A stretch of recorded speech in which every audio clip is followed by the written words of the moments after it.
ఇక్కడ ఎంపీ అవినాష్ రెడ్డి, మీరిచ్చిన అధికారంలో వీళ్ళు చేస్తున్నది ఏమిటి, మీ సమస్యలు ఏమిటి అని అడిగారా? మీరు వెళ్తే పలికారా?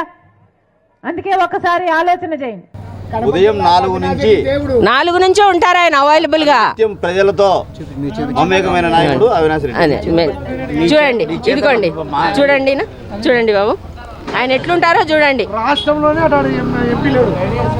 ఇదేది సరిపోలేదన్నట్టు ఇప్పుడు హత్య చేసిన వాళ్ళను కూడా జగన్మోహన్ రెడ్డి గారు పక్కన పెట్టుకొని కాపాడమే కాకుండా మళ్ళీ 5 సంవత్సరాల తర్వాత అదే ఎంపీకి మళ్ళీ టికెట్ ఇచ్చాడు అంటే సొంత చిన్నానకు కూడా గౌరవం లేకపోతే మరి ఇలాంటి వాళ్ళు నాయకులైతే మన రాష్ట్రం బాగుపడుతుందో లేదో ఒకసారి ఆలోచన చేయండి. మరి ఇలాంటి వాళ్ళకి ఎందుకు ఓట్లు వేయాలి, ఇలాంటి వాళ్ళని ఎందుకు గెలిపించాలి, ఒక్కసారి ఆలోచన చేయండి. వివేకానంద రెడ్డి హత్య జరిగి ఈ రోజు జరగలేదు, దాదాపు 5 సంవత్సరాలు దాటిపోయింది. అన్ని రోజులు ఏం చేస్తుంది? ఆ రోజే రావచ్చు కదా.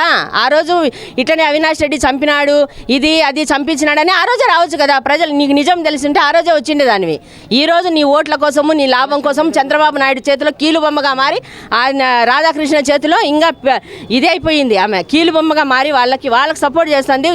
వివేకానంద రెడ్డి గారు చనిపోయిన రోజున మాకు ఫలానా వాళ్ళు చేశారు అని తెలియదు, కానీ సిబిఐ ఈరోజు సాక్ష్యాలు ఆధారాలు అన్ని చూపుతూ అవినాష్ రెడ్డి గారిని అక్యూజ్డ్ గా చేర్చినా కూడా ఈ రోజు 5 సంవత్సరాలు కాపాడడం ఒక ఎత్తైతే మళ్ళీ అదే అవినాష్ రెడ్డికి టికెట్ ఇవ్వడము ఇంకా అహంకారం కాకపోతే ఏమిటి అని అడుగుతున్నా.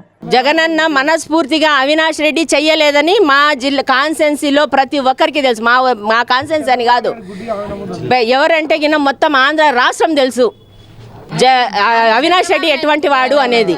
ఇదొక్క మాట అండి.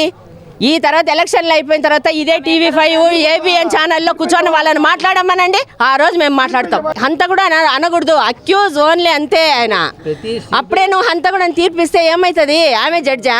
గూగుల్ టేక్అవుట్ అదంతా రాంగ్ అని తెలంగాణ హైకోర్టు చెప్పింది. ఆమె అదే పెట్టుకొని మాటికి అది TV5 ABN లోను TV5 లోను చూపిస్తే ఎర్రేదానికి ప్రజలు ఎర్రోళ్ళు కాదు. ABN TV5 2 ఏ రోజు ఆంధ్ర ప్రజలు బ్యాన్ చేసినారు.